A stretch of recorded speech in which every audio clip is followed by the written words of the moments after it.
l'économie résidentielle, ce sont tous ces revenus qui rentrent sur les territoires au titre de la qualité résidentielle du territoire. Et on se rend compte que si on prend en moyenne sur les territoires français, c'est beaucoup plus important, les volumes de revenus en cause, c'est beaucoup plus important que les revenus liés à la production sur les territoires.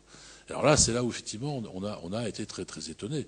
Et donc vous avez ensuite une possibilité de regarder comment fonctionnent ces différents territoires. Je vous dis c'est des moyennes, hein. C'est en gros 20-20, 40-20. Hein.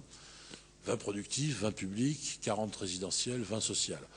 Mais on a regardé comment ça fonctionnait sur les territoires français. On voit qu'effectivement, il y a des grandes différences. Vous avez des territoires qui sont complètement dépendants du productif. Vous avez des territoires qui ont très peu d'emplois publics. En gros, c'est les petits bassins industriels que vous trouvez d'ailleurs beaucoup dans l'ouest français, là, autour de la Mayenne, mais vous trouvez surtout beaucoup du côté du nord-est français, hein, la Picardie, Clairoy, tous ces petits bassins industriels. Là, vous avez des territoires qui dépendent très essentiellement de la production, pour 35 voire 40%. Pourquoi? Parce qu'ils n'ont pas d'emploi public, ils ne sont pas chefs-lieux. Ils ont très peu, ils n'ont pas beaucoup de retraites, parce que tous les retraités riches, en général c'est des territoires industrieux et pas très agréables, foutent le camp à la retraite. Donc ils gardent que les retraités qui d'ailleurs sont susceptibles de poser des problèmes de finances publiques, parce que c'est les retraités qui vont être dépendants, sur lesquels la solidarité va être obligée de jouer, et donc sur lesquels il va falloir dépenser de l'argent. Et donc c'est des territoires qui en général ont d'ailleurs pas mal de ressources sociales, c'est-à-dire de prestations, minima sociaux, etc. Et donc c'est des territoires qui sont très dépendants. Puis vous avez des territoires, c'est l'inverse, sont totalement résidentiels. Alors vous prenez toute la Côte d'Azur, à peu près... vous enlevez Marseille et encore. Marseille, c'est public et social. Mais enfin, l'essentiel des régions de PACA, ce sont les territoires strictement résidentiels. C'est l'économie résidentielle qui les fait fonctionner. Prenez la zone d'emploi de Menton, qui est championne de France.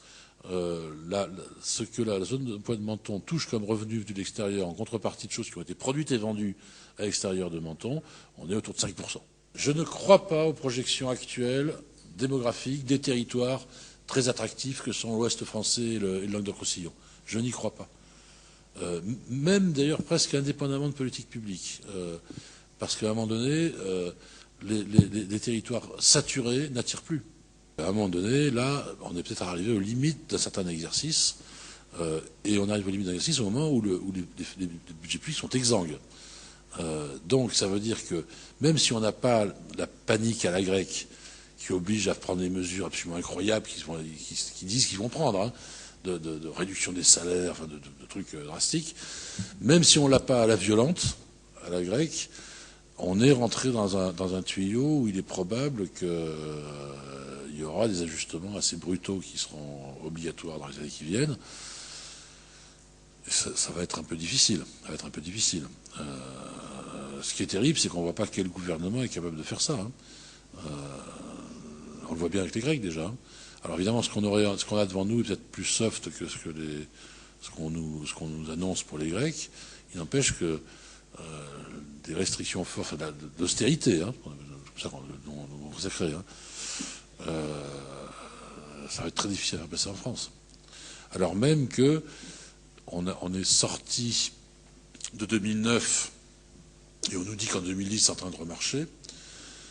Si on se tape un deuxième pet comme celui de septembre 2008, on n'a plus du tout les moyens budgétaires de rebalancer des liquidités massivement comme on l'a fait.